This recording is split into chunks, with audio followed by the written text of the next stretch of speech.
This channel does not promote any violent, harmful, or illegal activities. All content provided by this channel is meant for an educational purpose only. Top quality और consistent performance के लिए सिर्फ silver pumps नाम याद रखना।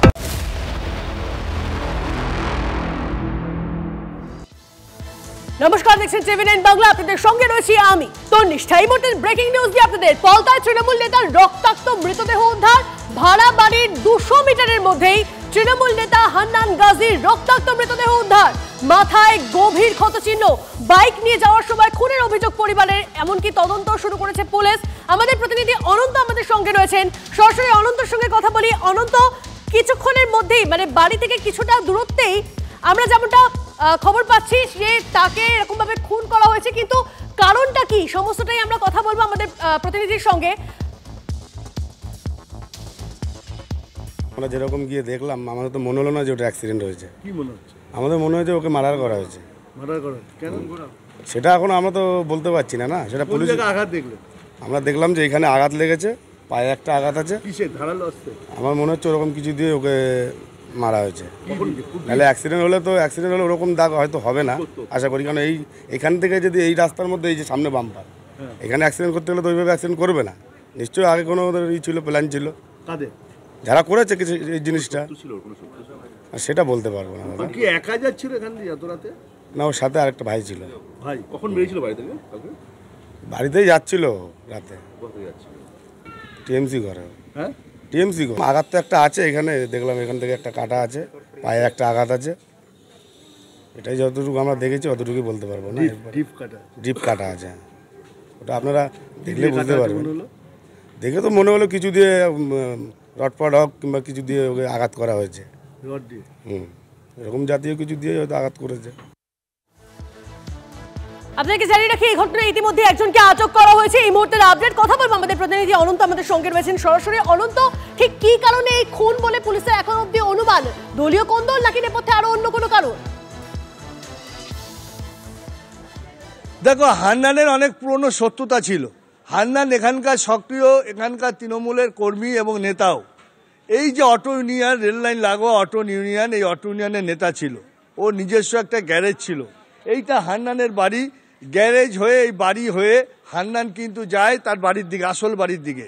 অর্থাৎ এইখানে হান্নান যে বাড়িতে থাকে সেটা ভাড়া বাড়ি, এইটা হচ্ছে তার পরিবারের পারিবারিক বাড়ি। আমার সাথে হান্নানের বৌদি রয়েছে। বৌদি কি বলছেন, কি হয়েছিল? কি হয়েছিল দিদি? হয়েছিল রাত্রেও বাড়ি যাচ্ছিল এখান থেকে 12:30টার দিকে, যেতে যেতে রাস্তায় দুষ্কৃতীরা ওকে অ্যাটাক করে। হ্যাঁ, রোজই এই সময় বাড়ি যায়, 12:30, 11:30, 12টা, এর নিচেই ও যায় না কোনোদিন। সবসময় একজনের সাথে থাকে, কিন্তু যে সাথে ছিল সে বলছে গাড়ি অ্যাক্সিডেন্টে মারা গেছে। আবার আমরা তো যেটা দেখছি সেটা গাড়ি অ্যাক্সিডেন্ট না, আমরা দেখছি মার্ডার। এখন মার্ডার বলছেন কেন? মাথায় আঘাত করা। অ্যাক্সিডেন্ট করলে তো শুধু মাথায় আঘাত থাকবে না, পুরো শরীরে আঘাত থাকবে। ওর শরীরে কোনো আঘাত নেই, ওর শুধু মাথায় আঘাত করা আছে, পেছনে আর সাইডে, 2 জায়গায় মাথায় আঘাত করা আছে আর সাইডে আছে। আর কোথাও আমরা আঘাত খুঁজে পাচ্ছি না। জুতোর ছাপ পাচ্ছি একটা বুকে দেখতে, এই আমরা দেখতে পাচ্ছি। আমরা যখন গেলাম তখনও মৃত। ওইভাবেই আমরা আবার দেখে আমরা কান্নাকাটি করছিলাম বলে আমাদেরকে বাড়ি পাঠিয়ে দিল। বাড়ি পাঠিয়ে দিলে আমরা এখনো।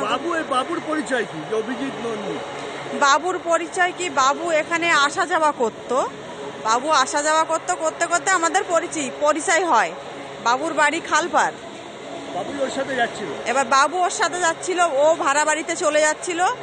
আর হান্নান যাচ্ছিল ভাড়া বাড়িতে, আর বাবু যাচ্ছিল নিজের বাড়িতে। বাবু বলছে আমি সাইডে দাঁড়িয়ে টয়লেট করছিলাম, আর সেই মুহূর্তে একটা গাড়ি এসে মামাকে মেরে দিয়ে চলে গেল। পুরো ঘটনাই কিন্তু একটা রহস্যজনক।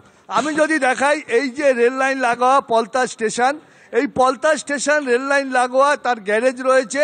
এই গ্যারেজেই প্রতিদিন সে গ্যারেজ খোলে এবং সাইকেল, অটো রিক্সার ইউনিয়নের সেই এখানকার সেক্রেটারি ট্রেড ইউনিয়নের, এবং এই যে সাইকেল, এই যে গ্যারেজ বন্ধ করে সে ঠিক 12টা 12:30টার সময় বাড়ি যায়।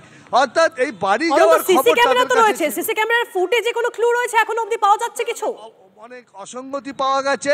ও হ্যাঁ, আরেকবার যদি বলো। সিসি ক্যামেরার ফুটেজে লুকিয়ে কোনো ক্লু? এখনো পর্যন্ত পুলিশ সিসি ক্যামেরার ফুটেজ সংগ্রহ করতে পারেনি। পুলিশ চেষ্টা করছে সিসি ক্যামেরার ফুটেজ সংগ্রহ করতে, যে সিসি ক্যামেরার ফুটেজ দেখে তারা হয়তো কারা ছিল তার সাথে সেইটা তারা বের করতে পারবে। তবে দেখো এই যে গ্যারেজ, এই গ্যারেজ এখানেই সেই এখানকার ট্রেড ইউনিয়ন নেতা অর্থাৎ টোটো ইউনিয়নের নেতা, সে দীর্ঘদিন ধরে সে এইখানেই তার রাজনৈতিক তারই কর্মকাণ্ড। এর আগে অনেক পুরনো শত্রুতা, অর্থাৎ হান্নানের সাথে অনেকে ঝামেলা লেগেছিল, থানায় অভিযোগ বিভিন্ন আছে, নোয়াপাড়া থানায়, টিটাগড় থানায়, বিভিন্ন থানায় তার অভিযোগ রয়েছে।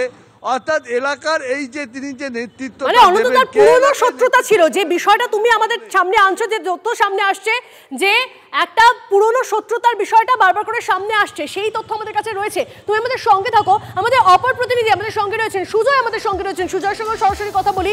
সুজয়ের কাছে কিছু পুলিশি আপডেট আসে, পুলিশের তরফ থেকে এখন অব্দি ঠিক কি জানা যাচ্ছে, সেই রাতে কি হয়েছিল জানবো। সুজয়, এখন অব্দি ঠিক কি পাওয়া যাচ্ছে আপডেট?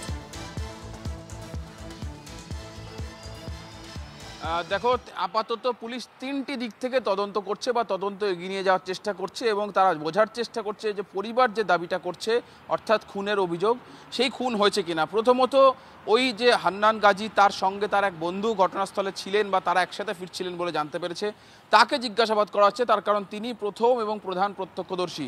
দ্বিতীয় হচ্ছে ময়নাতদন্তের রিপোর্ট, অর্থাৎ আজকে ময়নাতদন্তের পর স্পষ্ট হবে যে শরীরে বিভিন্ন জায়গায় যে আঘাতের চিহ্নগুলো, সেগুলো হোমিসাইডাল ইন নেচার কিনা, অর্থাৎ কেউ খুনের উদ্দেশ্যে আঘাত করলে যে ধরনের আঘাতের চিহ্ন হয় সেই ধরনের চিহ্ন কিনা। তৃতীয় হচ্ছে সিসিটিভি ফুটেজ, যে সিসিটিভি ফুটেজের কথা আমার সহকর্মী অনন্ত বলছে যে কিছু ঘটনাস্থল থেকে কিছুটা দূরে একটি সিসিটিভি ক্যামেরা রয়েছে। তদন্তকারীরা সেই সিসিটিভি ফুটেজ সংগ্রহ করবেন এবং সেই ঘটনার পরবর্তীতে একটি গাড়ি, এসইউভি গাড়ি সেখান থেকে চলে যাওয়ার কথা শোনা যাচ্ছে। সেই এসইউভি গাড়ি এবং গাড়ির চালককে চিহ্নিত করা হবে, যে তারা এই ঘটনা সম্পর্কে কি বলছেন সেটা যাচাই করা হবে। কোনোভাবে তারা ধাক্কা মেরেছে নাকি যে অভিযোগটা করা হচ্ছে যে খুনের অভিযোগ, তারা ইচ্ছাকৃতভাবে তাকে গাড়িতে পিছিয়ে দিয়ে চলে গিয়েছে কিনা, এই বিষয়গুলি স্পষ্ট হবে সেই সিসিটিভি ফুটেজে। যে গাড়ি দেখা যাবে, সিসিটিভি ফুটেজ যদি সত্যি সংগ্রহ করা যায় এবং সেটা নিয়ে তদন্ত হয়তো অন্য মোড় পেতে পারে, অবশ্যই আমাদের সেদিকে নজর থাকবে। অনেক ধন্যবাদ তোমার সুজয়।